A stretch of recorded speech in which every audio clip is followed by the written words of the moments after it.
Hello students, আজকে তোমাদের জন্য কনস্টিটিউশনের আবার একটা বিশেষ ক্লাস নিয়ে চলে এসেছি। তোমাদের আমরা জানিয়েছিলাম যে ডাব্লিউবিপি এক্সামের জন্য আমরা কিন্তু বিশেষ কিছু এমসিকিউ জিকে তোমাদের জন্য নিয়ে আসছি, যেখানে শুধুমাত্র প্রশ্ন নয়, তার সাথে সাথে এক্সপ্লেনেশনটাও আমাদের জানা দরকার। কেন?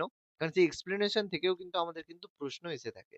সেই কারণে আমাদের যে বিশেষ সেশন বা বিশেষ ক্লাসগুলো চলছে, আজকে কিন্তু তার এক পরবর্তী ক্লাস রয়েছে। তো চলো শুরু করা যাক। প্রথম প্রশ্ন কি বলেছে? সংবিধানের কোন ধারায় হিন্দিকে সরকারি ভাষায় স্বীকৃতি দেওয়া হয়েছে? দেখো, এক্ষেত্রে অ্যান্সার কি হবে? দেখো, এক্ষেত্রে অ্যান্সার হবে অপশন ডি, ৩৪৩ নম্বর ধারা। আমি এখানে একটু কয়েকটা কথা বলে দেব যে সংবিধানের ৩৪৩ এক নম্বর অনুচ্ছেদে দেবনাগরী লিপিতে হিন্দি হবে ভারতীয় ইউনিয়নের সরকারি ভাষা। ভারতের সংবিধানের যে সপ্তদশ অংশ রয়েছে, যে 17 যে পার্ট রয়েছে, সেখানে আর্টিকেল ৩৪৩ থেকে ৩৫১ নম্বর আর্টিকেলের মাধ্যমে কেন্দ্র এবং রাজ্যগুলির সরকারি ভাষা নির্ধারণ করা হয়েছে। কিন্তু দক্ষিণ ভারতে মানে সাউথ ইন্ডিয়াতে যেসব স্টেট গুলো রয়েছে, তার মধ্যে অন্ধ্রপ্রদেশ, তারপর তেলেঙ্গানা, তামিলনাড়ু, কেরল, এরা কিন্তু এটা অ্যাকসেপ্ট করছে না, কারণ ওখানে রয়েছে দ্রাবিড়িয়ান কালচার। ওরা কিন্তু প্রত্যেকে তাদের তেলেগু, তামিল, কন্নড় এই ল্যাঙ্গুয়েজ গুলোকে কিন্তু প্রমোট করতে চায়। সেই কারণে ওরা কিন্তু এই অ্যাকর্ডিং টু ইউনিয়ন মানে আমাদের এখানে থাকলেও এটা কিন্তু ওরা অ্যাকসেপ্ট করে না। এই কারণে দেখবে যখন আমাদের মানে স্বাধীনতার পরবর্তী সময়ে হিন্দি ভাষার উপরে কিন্তু একটা মুভমেন্ট হয়েছিল। সেই কারণে কিন্তু সাউথ ইন্ডিয়াতে কখনো বিজেপি সরকার গঠন হয় না।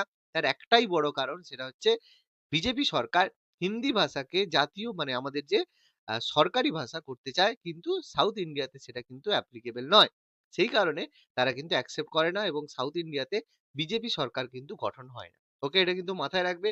খুবই ইম্পর্টেন্ট প্রশ্ন। আর্টিকেল 343 ধারার মাধ্যমে হিন্দিকে ভারতীয় ইউনিয়নের সরকারি ভাষা হিসেবে নির্ধারণ করা হয়েছে। পরবর্তী প্রশ্ন, ভারতীয় সংবিধান অনুযায়ী রাজ্য বিধানসভাগুলি কোন ধরনের আইন বা কোন ধরনের সংশোধন পাস করতে পারে? দেখো, এক্ষেত্রে অ্যান্সার হবে রাজ্য সরকারের যে বার্ষিক বাজেট হয়, রাজ্যের যে বিধানসভাগুলো রয়েছে সেগুলোর কাজ হলো রাজ্যের জন্য আইন তৈরি করা এবং রাজ্যের আর্থিক বিষয়গুলিকে নিয়ন্ত্রণ করা। এর মধ্যে গুরুত্বপূর্ণ কাজ রাজ্য সরকার যে বার্ষিক বাজেট পেশ করে, সেই বাজেট তৈরি করা। রাজ্যসভা, যেটাকে আমরা বিধান পরিষদ বলছি, সেই বিধান পরিষদ এই ধরনের বিল 14 দিনের বেশি আটকে রাখতে পারে না, যা বিধানসভার ক্ষমতাকে সুপ্রতিষ্ঠিত করে। আমরা এটা সম্পর্কে একটা জিনিস বলবো, এই যে সংবিধান সংশোধন কনস্টিটিউশনাল যে অ্যামেন্ডমেন্ট হয়, সেখানে কিন্তু লোকসভা রাজ্যসভার মিলিত সম্মতি প্রয়োজন। কমিশন পে মানি বিল হওয়ার জন্য শুধু লোকসভার প্রয়োজন এবং কেন্দ্র সরকারের বার্ষিক বাজেট সেটাও কিন্তু অনলি লোকসভার আন্ডারে হয়। কিন্তু রাজ্য সরকার রাজ্যসভাতেও তো মানে রাজ্য সরকার যে স্টেট রয়েছে সেখানেও কিন্তু বিধানসভা রয়েছে। তো বিধানসভা কিন্তু রাজ্য সরকারের বাজেট তৈরি করে। এখানে কিন্তু রাজ্যসভার কিন্তু কোনো ধরনের সে থাকে না। 14 দিনের একটা টাইম তাকে দেওয়া থাকে। সেক্ষেত্রে তারা যদি চায় কোনো সংশোধন বা কোনো কিছু চেঞ্জ তারা সাজেস্ট করতে পারে, কিন্তু সেক্ষেত্রে কেন্দ্র সরকার বা লোকসভা সেটা অ্যাকসেপ্ট নাও করতে পারে। অর্থাৎ বাজেট সংক্রান্ত বিল বা যেগুলো মানি বিল হয়, সেখানে কিন্তু লোকসভার ক্ষমতাই কিন্তু সর্বোচ্চ। ওকে, আশা করি বোঝা গেল। রাষ্ট্রপতির পদ শূন্য হলে কতদিনের মধ্যে তা পূরণ করার জন্য নির্বাচন করতে হবে? দেখো, কোনো কারণে যদি রাষ্ট্রপতি মারা যায় বা রাষ্ট্রপতি পদত্যাগ করে বা অসুস্থতার কারণে তিনি যদি তার কাজ করতে না পারেন, তো কতদিনের মধ্যে নির্বাচন বা ইলেকশন করতে হবে? দেখো, এক্ষেত্রে অ্যান্সার হবে 6 মাস। সংবিধান অনুযায়ী রাষ্ট্রপতির পদ শূন্য হলে তা পূরণ করার জন্য শূন্য তারিখ মানে যেদিন থেকে হচ্ছে তার 6 মাসের মধ্যে কিন্তু নির্বাচন করতে হবে। এই সময়ের মধ্যে উপরাষ্ট্রপতি রাষ্ট্রপতির পদ কিন্তু বা রাষ্ট্রপতির কাজকর্ম কিন্তু পরিচালনা করে থাকে। কিন্তু উপরাষ্ট্রপতি রাষ্ট্রপতি হিসাবে সর্বোচ্চ কিন্তু 6 মাস থাকতে পারেন। এর মধ্যে কিন্তু আবার ইলেকশন করতেই হয়।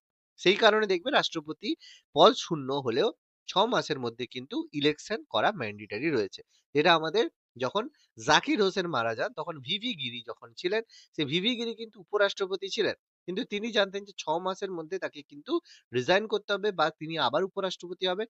সেই কারণে তিনি কি করেন, রেজিগনেশন করেন এবং রাষ্ট্রপতি নির্বাচনে দাঁড়িয়েছিলেন এবং পরবর্তী রাষ্ট্রপতি হিসেবে তিনি নির্বাচিত হন। এই সম্পর্কে আমরা বিস্তারিত পরে আলোচনা করব। পরবর্তী প্রশ্ন, পঞ্চম তপশিলের অন্তর্গত বিষয় কোনটা? ফিফথ শিডিউলে কোন জিনিসগুলো রয়েছে? দেখো, এক্ষেত্রে অ্যান্সার হবে ফিফথ শিডিউলে রয়েছে যে তপশিল মুক্ত অঞ্চলের প্রশাসন এবং নিয়ন্ত্রণের প্রতিবিধান। তপশিলভুক্ত অঞ্চল মানে ফিফথ শিডিউলে রয়েছে আর্টিকেল 244 এর মধ্যে, যেগুলো তপশিলভুক্ত, যেগুলো ট্রাইবাল এরিয়া রয়েছে। দেখবে মধ্যপ্রদেশ বলো বা আমাদের অন্ধ্রপ্রদেশ বলো, বিভিন্ন যে রাজ্য রয়েছে সেই জায়গায় কিছু অঞ্চল রয়েছে, যেই জায়গায় কি রয়েছে সেই যে ট্রাইবাল বা উপজাতিরা, তাদের জন্য বিশেষ অঞ্চল রেস্ট্রিক্টেড করা রয়েছে। যেখানে কিন্তু সাধারণ মানুষ প্রবেশ করতে পারে না, বা যেখানে ভারতের মানে ভারত সরকারের কোনো আইন কিন্তু কার্যকর হয় না। তাদেরকে প্রোটেক্টেড করার জন্য এই জায়গাগুলো করা রয়েছে, যেগুলো প্রোটেক্টেড অঞ্চল রয়েছে, তপশিলভুক্ত অঞ্চল রয়েছে। তো এই অঞ্চলগুলিতে উপজাতির যে জনসংখ্যার প্রাধান্য রয়েছে এবং কেন্দ্রীয় সরকার তাদের সাংস্কৃতিক এবং অর্থনৈতিক স্বার্থ রক্ষায় সরকারি ভূমিকা, সরাসরি ভূমিকা পালন করে। অর্থাৎ চারিদিকে ফেন্সিং করা থাকে এবং তার মধ্যে কিন্তু কোনো ভারতীয়দের প্রবেশ করা সম্পূর্ণ নিষিদ্ধ করা রয়েছে। কেউ যদি সেখানে প্রবেশ করে এবং সেই উপজাতিদের দ্বারা যদি নিহত হয়, তাহলে কিন্তু তার কোনো রকমের দায় সরকার নেয় না। এবং যদি সেখানে কোনো ব্যক্তি প্রবেশ করে যার ফলে উপজাতিদের যদি কোনো রকমের ক্ষতি হয় বা উপজাতিদের যদি কোনো সমস্যা হয়, সেক্ষেত্রে কিন্তু সেই ব্যক্তির ওপরে কিন্তু কেন্দ্র সরকার মানে রেস্ট্রিকশন বা তার উপরে কিন্তু মানে তাকে শাস্তি দেওয়ার জন্য বাধ্য থাকে। অর্থাৎ বুঝতেই পারছো, সেন্ট্রাল গভর্নমেন্ট কিন্তু এটাকে ভীষণ সিরিয়াস ভাবে দেখে এই ট্রাইবালদের সংরক্ষণ করার জন্য। এটা কিন্তু ফিফথ শিডিউলে রয়েছে, ভীষণ ইম্পর্টেন্ট একটা ব্যাপার। পরবর্তী প্রশ্ন, সংসদে জিরো আওয়ার কখন শুরু হয়? তোমরা হয়তো শুনেছো জিরো আওয়ার, কোশ্চেন আওয়ার। তো জিরো আওয়ার শুরু হয় কখন? দুপুর 12টার সময়। সংসদে জিরো আওয়ার শুরু হয় দুপুর 12টার সময়। আমাদের সংসদের যে কার্যক্রম শুরু হওয়ার পরে জিরো আওয়ার, এই সময় কি হয়, সদস্যরা পূর্ব ঘোষণা ছাড়াই গুরুত্বপূর্ণ বিষয়গুলি উত্থাপন করতে পারে। এর আগে কোশ্চেন আওয়ার হয়, কোশ্চেন আওয়ারে প্রশ্ন উত্তর হয়। জিরো আওয়ারে কিন্তু, যেখানে সংসদের ক্ষেত্রে একটা নিয়ম থাকে কি, যে তুমি কি বিষয়ে উত্থাপন মানে কোনো বিষয়ে আলোচনা করবে, এটা কিন্তু আগে থেকে তোমাকে সাবমিট করতে হয়। এবং যে মিনিস্টারকে এই প্রশ্নটা করা হবে, তাকে কিন্তু আগে থেকে সেই প্রশ্নটা পাঠিয়ে দিতে হয় এবং তিনি তার উত্তর কিন্তু রেডি করে আসবেন। এইভাবেই কিন্তু প্রসেস আমাদের রয়েছে, নাহলে সম্ভব নয়। তার কারণ তুমি প্রশ্ন করলে, তিনি বললেন আচ্ছা আমি পরের দিন উত্তর দেবো, তাহলে তো সমস্যা। সেই কারণে কি হয়, সংসদে যেটা নিয়ে আলোচনা হয় আগে থেকে কিন্তু সেই বিষয়টা জানিয়ে রাখতে হয় এবং সেই সংক্রান্ত উত্তর রেডি করা থাকে। কিন্তু অনেক সময় কি হয়, কোনো গুরুত্বপূর্ণ ঘটনা হয়তো, যেটা সংসদে নির্ধারণ করা রয়েছে, যেদিন সংসদের অধিবেশন হচ্ছে সেই দিন সকালে হয়েছে এমন কোনো গুরুত্বপূর্ণ ঘটনা, যেটা আগে থেকে ইনফর্ম করা পসিবল হয়নি। সেই কারণে জিরো আওয়ার করা হয়েছে, যেটা কিন্তু আগে সংসদে ছিল না। এটা কিন্তু 1962 সালে, যখন আমাদের জওহরলাল নেহরু সরকার ছিলেন, সেই সময়ে এটা প্রচলন করা হয়েছে, যেটা এখনো কিন্তু আমাদের চলছে। এর মাধ্যমে বিরোধীরা সরকার পক্ষকে বিভিন্ন ধরনের প্রশ্ন করতে পারে। ওকে? পরবর্তী প্রশ্ন, লোকসভার সাধারণ নির্বাচনের পর অধিবেশনের আরম্ভে কে বক্তৃতা দিয়ে থাকেন? লোকসভার যখন নির্বাচন কমপ্লিট হয়, নির্বাচনের পর যখন প্রথম যে সেশন হয়ে থাকে, সেখানে উদ্বোধনীতে কে বক্তৃতা দিয়ে থাকেন? এক্ষেত্রে অ্যান্সার হচ্ছে কি, রাষ্ট্রপতি। লোকসভার সাধারণ নির্বাচনের পর অধিবেশনের শুরুতে রাষ্ট্রপতি কিন্তু বক্তৃতা দিয়ে থাকেন।